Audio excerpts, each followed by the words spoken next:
Let's remind them what we want. We want money out of? Money in your? Medicare for? Let's make sure everybody hears it. Money out of? Money in your? Medicare for? All right, well, I must be in Grand Rapids, Fountain Street Church. Y'all, happy Mayday. I want to reflect a moment on what Mayday is all about. It's about recognizing that the only thing we have is each other. That solidarity is what allows all of us who stare at the wrong end of a system of injustice, be it because of the circumstances of our labor, the color of our skin, where we grew up, who we love, how we identify, our gender. Solidarity together is how we fight for the things we need and deserve. And on this May Day, we need to talk about what it looks like to build together. Whether we're talking about big cities like Detroit and Grand Rapids, small towns, places like Escanaba or Three Rivers, places all over, up and down the state, people coming together to build what we need and deserve. This May Day is about reminding us that a better world is possible if we're willing to grab hands and go get it together.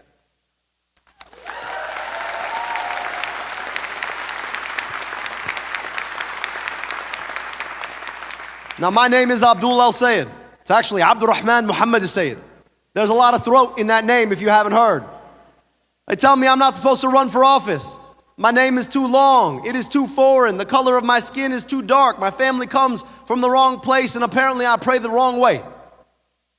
But when they tell me that, I remind them that this movement is not about me, not about my name, not about where my family comes from, not about how I pray. This movement is about you. When you run for office, people like to pick you apart and dissect you, splay you out on a table and figure out what you're made of. And sometimes the cuts hurt.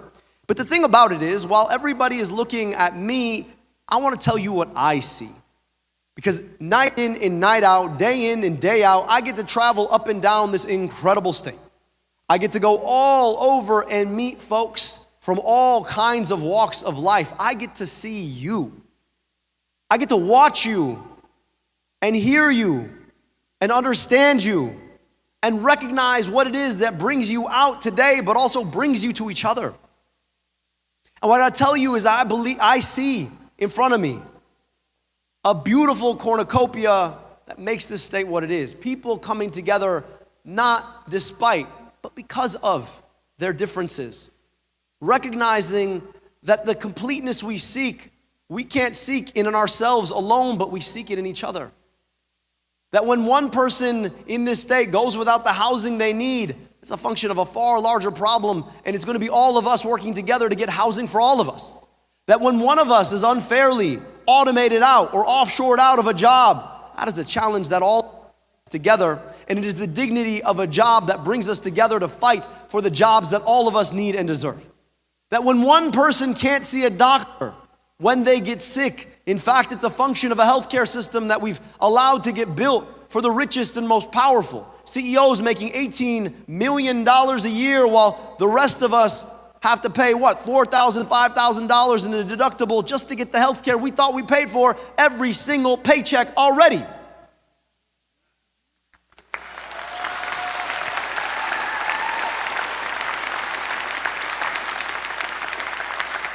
And that if any of us can't see a doctor, that means all of us are less healthy for it.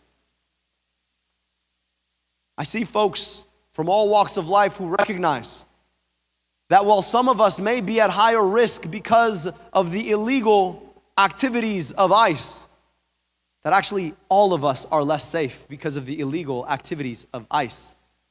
Because ICE is not about immigration.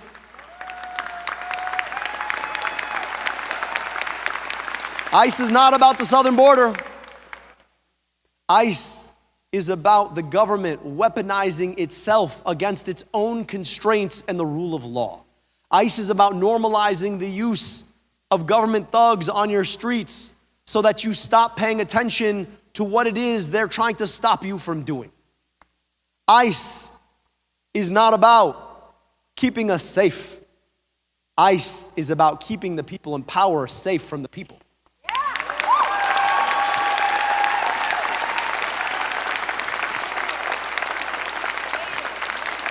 And when I look out, I see people who send their kids to schools that could be so much better. I see people struggling for the health care they need and deserve. I see folks who deserve to earn a living wage for a hard day's work.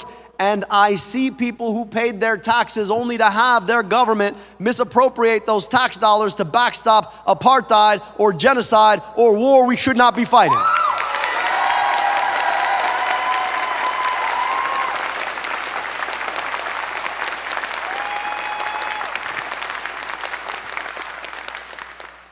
And I see people who recognize that none of these problems are insurmountable.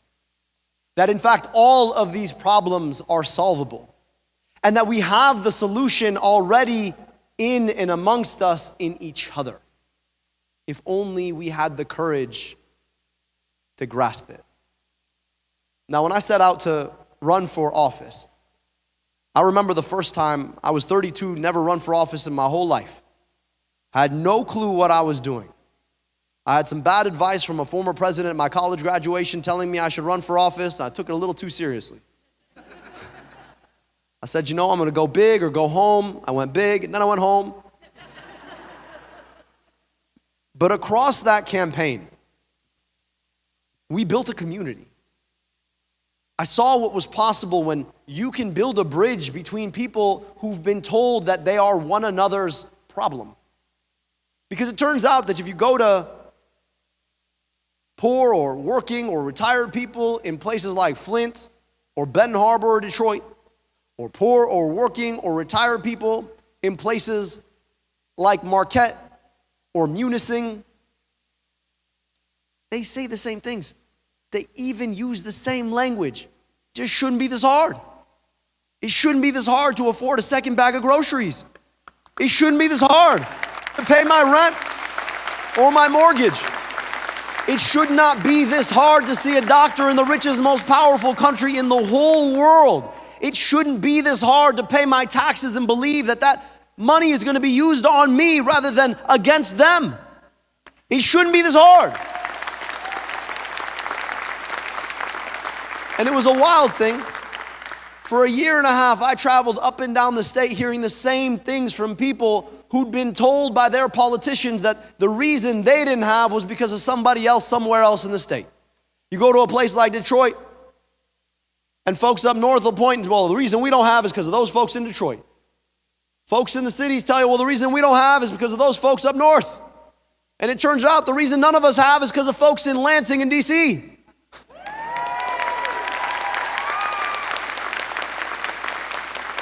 So for 18 months, I got this incredible opportunity to move up and down my state, to get to see all of you in your own communities, to listen to the words that you shared. And I gotta tell you, I didn't study to be a politician. That was not part of my life's plan.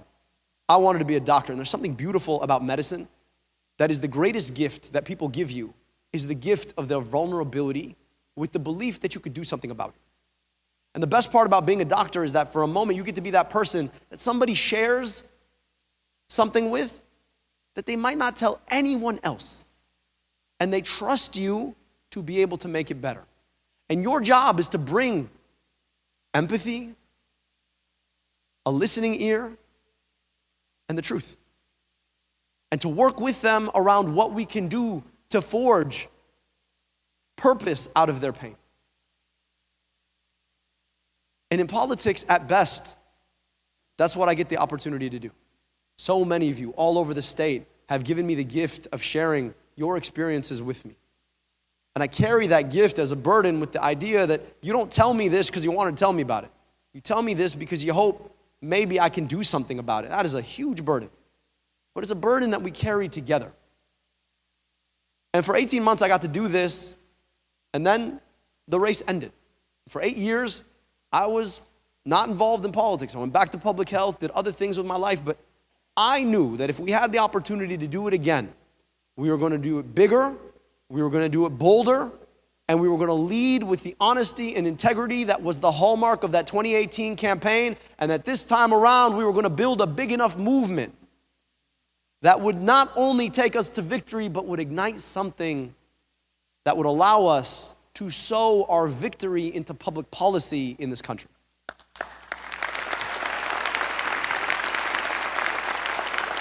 Now, a year into this campaign, I've had the privilege of traveling this state once more, and there's something crazy about this. When I ran last time, I said this thing I don't think people were quite ready for, and that's that Donald Trump is not himself the disease of our politics. Donald Trump is just the worst symptom of the disease of our politics. That the disease is the system that allows big corporations, billionaires, special interests to buy and sell politicians in ways that leave them rigging the system against us. We pay more for the stuff we gotta buy, get paid less for the work we do, and watch our money get misappropriated abroad rather than spent here on our own kids. And 8 years on, those problems have just gotten more acute. The frustrations have gotten more intense. The pain is all the more real. We're living in a moment in which it is difficult to afford high past anything. You fill up your gas for $5 a gallon because your tax dollars got used in a war that didn't need to be fought. For 8 years, we have failed to build the housing that we need, and what's worse is we've allowed big corporations and big tech to speculate on the housing we should be able to afford. We've watched as big corporations have throttled each other up in a game of monopoly in a way that has been about helping them to control every single market that they're a part of. We just watched an airline company shut down just 2 days ago. Why? Well, because it's getting harder to compete in an economy where there's only room for 2 or 3. That is true whether you're talking about an airline. That is true whether you're talking about the manufacturer of the phone that sits in your pocket. It is true whether you're talking about the carrier on that phone. It is true when you're talking about the meat you buy at the grocery store or what grocery store you can even go to. It is true when you think about where you can go and get health care in your own community. It is true in every part of our lives. And then they use big tech algorithms to argue that they're not colluding, even though those algorithms are colluding in the background just simply to ratchet our prices higher and higher. And what makes it even worse is that those same corporations realize that for the privilege of owning monopolies or oligopolies on our lives, being able to pick our pocket, all they gotta do is toss a couple $1,000s to each of the folks who are running for office, and they'll know that they'll never actually be regulated on. And here's the thing about it. We all know Republicans are playing that game, but what's so frustrating is that too many Democrats are playing that game too.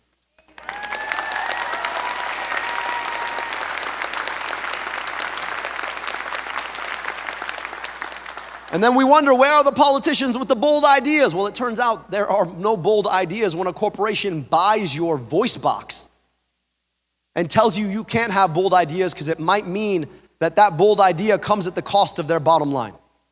I know I'm in a church, so I'm gonna choose my language sparingly. But F your bottom line. F your bottom line if it means people can't have health care.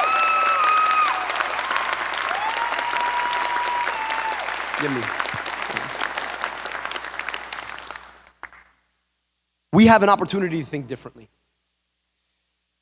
And in the year that I've been able to travel up and down the state, 90 different cities that I've had the privilege of visiting, 350 public events. When your name's Abdul, you go everywhere, you talk to everybody. I've gotten to see folks in their living rooms, in their VFW halls, in their churches.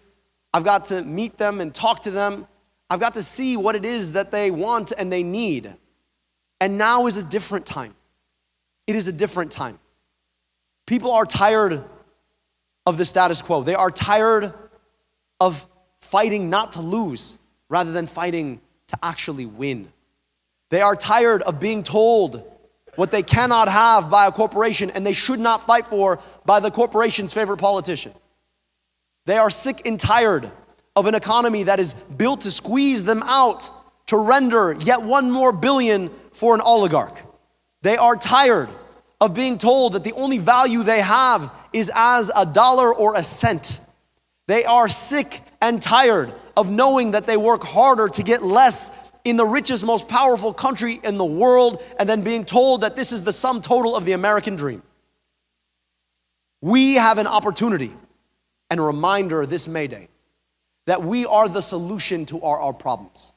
It is us building together, growing together, reaching arms together, clasping hands with somebody we may not know or even understand, recognizing that that person feels the same emotions when they look their kid in the eye.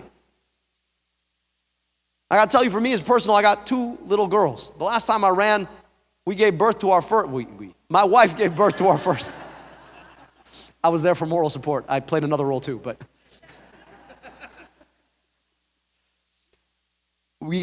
She gave birth to our first baby girl.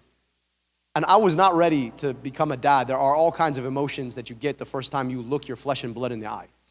And coming out of that campaign, we now have 2 little girls. They're 8 and 3. And I think a lot about the world they're growing up in. My 3-year-old is blissfully ignorant to what I do every day. Honestly, it's the best. She's the one person in my life who doesn't ask me about the race. But don't we all want our children to have the privilege of being blissfully ignorant?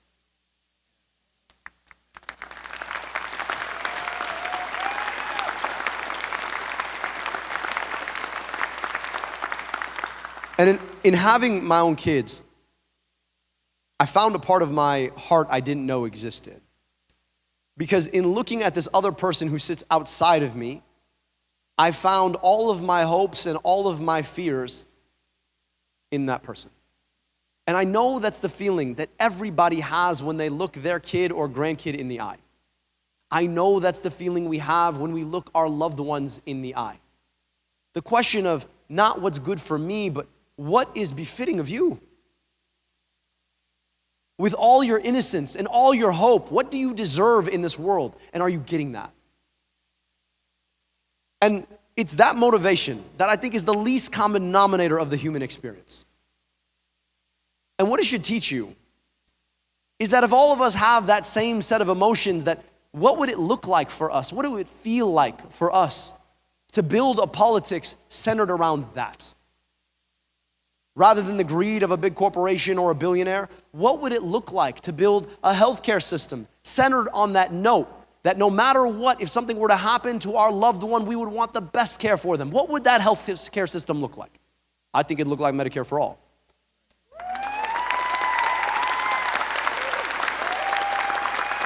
What would it look like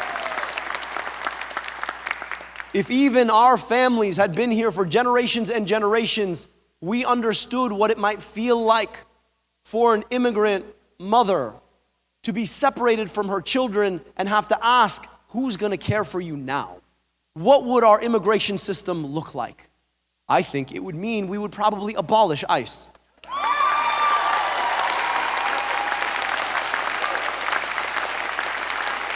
What would it mean for us to recognize that those little girls who died at the edge of an American bomb at a girls' school in Iran, that those little girls looked at their parents when they left for school with the same exact set of emotions that my daughters look at me and I look at them? What would it mean for us to dignify that human experience the same way we dignify ours?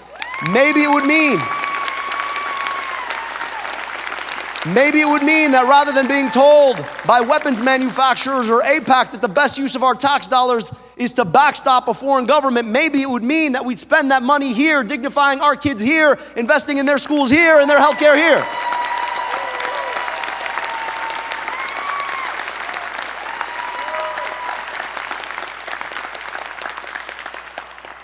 What would it mean if we saw our own children in the children of parents struggling just to make ends meet, working 2 jobs and going without the time that they want with those children because they have to provide the basic things those children need? Maybe we would build an economy centered around people rather than corporations, an economy that gave every single worker in every single sector access to a union, maybe we would build an economy where corporations didn't get to dictate the terms of engagement, but instead the people dictated the terms of engagement.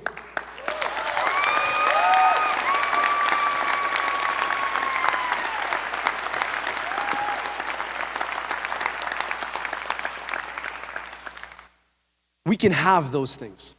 We really can, but we can't do it alone. We can only do it together. And I know I am an unlikely vessel for this message. I am not supposed to be here standing and running for office. I have the wrong name. I'm not supposed to be able to run for or win an election. I understand all of that. But I also understand that maybe by virtue of being someone who's been told again and again and again how I do not belong, been thrown under the bus, that I've spent enough time with all the people under the bus with me, realizing that it's a lot better to be on the bus than under the bus. And this campaign is not about me. This campaign is about you. Because in room after room after room after room, across 350 places, all over this state, I've had the opportunity to look you in the eye, to understand what it is that you desire for yourself and your kids and your grandkids. And it is us centering that, building together around that, reaching across the divides they tell us we cannot breach around that, breaking down barriers of race and faith and ethnicity and socioeconomic status and sexual orientation and gender identity and geography to build together what we cannot have alone. That is the most important feature of our politics. That is what our democracy was intended to help us do in the first place. That is what politics should be about. And so I'm not asking for you to support me. I'm asking for you to support each other. And if this campaign has the opportunity to win, I am asking you, do not put me in a seat in DC and leave me there. I am asking you to continue to join forces together, because the real win is not about a Senate seat. It is about what we make that Senate seat do for the future that we want to build for each other and our kids and our grandkids. It is about building. It is about building in America where every single person in this country gets the guaranteed health care that they need and deserve through Medicare for all. It is about building in America where instead of spending $185 billion on ICE to tear apart families, we are invested in our kids and their schools, in our homes, so we can bring families together. It is about building an economy where every single worker has the right to a union, where we finally tax billionaires their wealth, because guess what? You already won capitalism. Maybe the rest of us can get to play. It is about building schools that dignify our children's minds rather than decrepit buildings where we store them every single day without the future of an economy they actually can work in. It is about finally recognizing that in this country we have to take our democracy back from the corporations who try to tell us what we cannot have. It is about building together to bring ourselves back into that democracy. Now look, we got 3 months left. That's not a lot of time. But I also know this, it's not about how much time you have, it is about how much of yourself you are willing to put into your time, how much you are willing to put into one another. So leaving here today, my ask of you is simple. Build together with people who are unlikely allies. All you who are here on a Saturday night, God bless you, but most people don't come to churches on Saturday nights to listen to politicians. But you came. And you came for each other. And I know you know 5, 10 people who need housing, who need health care, whose kids need a good school, who are at risk because of ICE or a war we should not be fighting. I know you know those people. So I'm going to ask you tonight, reach out to them. Some of them may agree with you politically, some of them may not. But reach out to them because you share that foundational humanity. I don't care how you voted in 2024. You get that same feeling when you look your kids in the eye. I think it is time for us, rather than to appeal to people about what was wrong in the past, about what could be good and right about the future.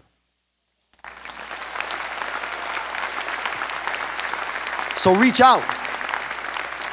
Reach out with the hope of a future we could build together. Reach out with the optimism that what unites us is bigger than what divides us. Reach out with the recognition that we really can have nice things, but we can only do it together. And for every day from here until August 4th and again on November 3rd, I am asking you, put yourself in your time. Because all that we hope for, all that we deserve is on the line. And our kids will ask us what we did in this moment. History will ask us what we did in this moment. And I know I want to tell my kids and my grandkids that I got the opportunity to work alongside some of the best people I ever met, to build a future befitting of them, their kids, and all of our kids, and that you get to bear the fruit of that future. That future is worth fighting for, and friends, we're gonna fight that fight together. My name is Abdul Al-Sayed. I am running for U.S. Senate. I hope I can earn your support. Thank you so much. Thank you.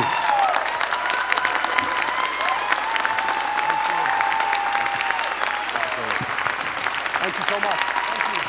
Thank you.